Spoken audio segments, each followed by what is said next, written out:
Magandang araw mga kapatol. Ay oho, ang aming uulamin ngayong umaga ay ginisang bulaklak ng kalabasa na may sardinas. So, di ba? Ay pwede na yan. Bumili nga ho pala ako dito kay mama ng isang big kiss na bulaklak ng kalabasa na nagkakahalaga lamang ho yan ng 15 pesos only mga kapotol. Nga ni ay sobrang sarap nga ho at sobrang fresh nga ho tong bagong pitas lamang na bulaklak ng kalabasa. Ay meron nga po pala ditong tinda si mama ay kapapakyaw laang. Ay sana ho ay maubos na agad. Kami ang binumano.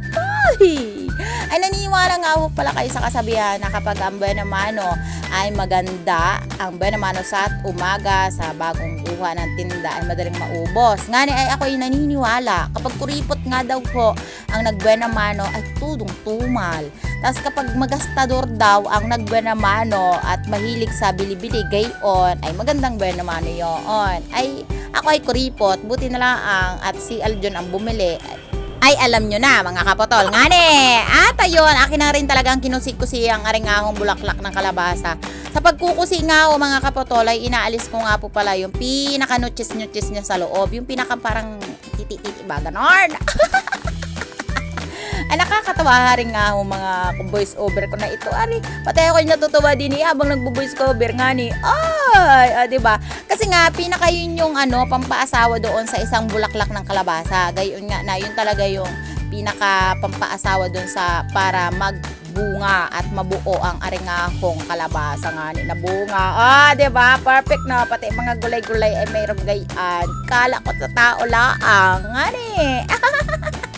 Mga kaputol, ay oho, akin na rin talagang kinusi-kusi. Gayon nga na hindi ko na maggagayat ng sibuyas at bawang kasi ididiretso ko na din talaga yung pinakapapanlasa natin na sardinas. Konting mantika laang, gayon, tapos sardinas na, tapos ito ng bulaklak ng kalabasa. Konting mekos-mekos lang yan, ay pwede na tayo makaumagahan. Ganon! Sa mga nanonood nga at nag-aantay ng aking mga vlog, pasensya na kayo kung hindi ako nakakapag-upload ng palagi-lagi. Ngayon ay mautak kayo dahil Sabado at Linggo. Hoy! Oho, pag may trabaho naman ako, sa gabi lang ako talaga nag-upload, sa gabi lang o kaya pag morning na morning, yung hindi pa ako pumapasok, ganon. Siyempre, alangan. Tapos alam nyo ba, minsan laang din talaga kami makatikim ng gayaan. Kahit sobrang dami din talagang tinda ni mamang gayaan kapag nga ako ay nagpapitas doon yung kabilang bahay at boundaries. Wow, may boundaries! Tapos alam nyo ba, sobrang sarap din talaga ang arengahong bulaklak ng kalabasa sa mga bulabulang lang, gayon, pakbit, ganon. Tapos nga ni, ay sobrang daming ang hugasin dito sa aking banggirahan. Ay akin na rin talagang inis-isa ng arengahong kawali na ating gagamitin. Oh, pasensya na kayo sa kulay iwakong kaldero na kahit is-isa namin ay ganyan ulit. Nakakapagod laang. Pero nga, hindi ko pa nakaharap na mag-is-is. Gayon nga na sobrang busy. Huy, paalis na naman kami mga kapotol. Abangan nyo yung vlog ko bukas. At bukas ko na ipapakita kung ano ba talaga yung napundar namin ngayon taon. Excited na ako mga kapotol. Sobrang excited na akong ipakita yan sa inyo. Sana ganun din kayo. Hoy, dead ma sa basher. Medyo wala akong basher na nakikita ngayon ha sa mga aking mga pinopost gayon. Parang wala akong nakikitang mga basher na talagang magpapa-open sa aking munting puso.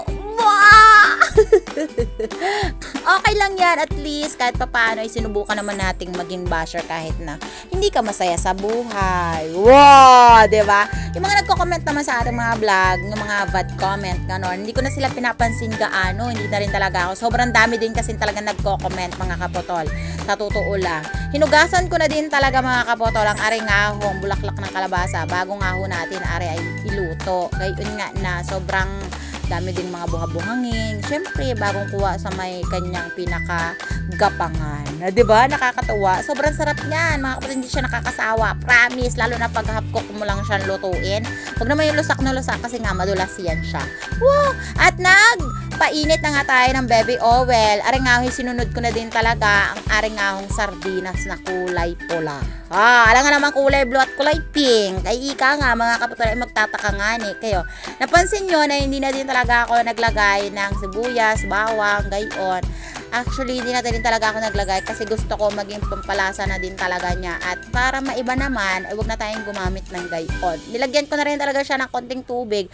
Tapos antayin na lang din talaga natin na maghupa ang aringahong mga talbos niya. Wow! Maghupa! Ano yon ba ha? Ganon.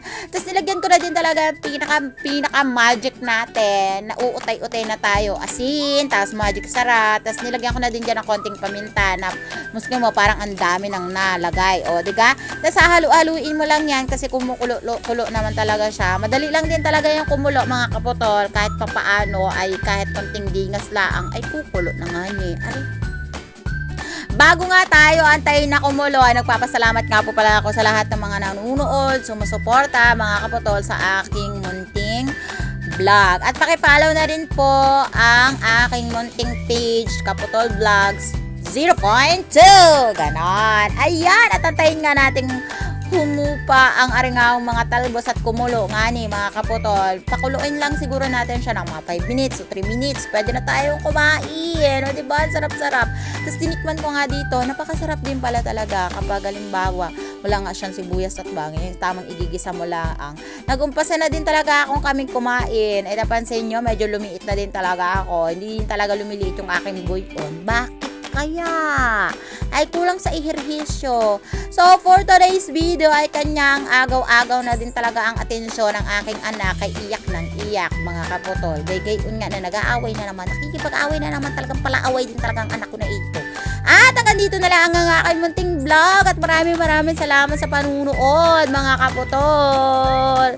Enjoy for today's video at thank you so much sa lahat ng mga sumusuporta. Huwag niyo kalimutang mag-comment at mag-share ng aking munting vlog. Bye!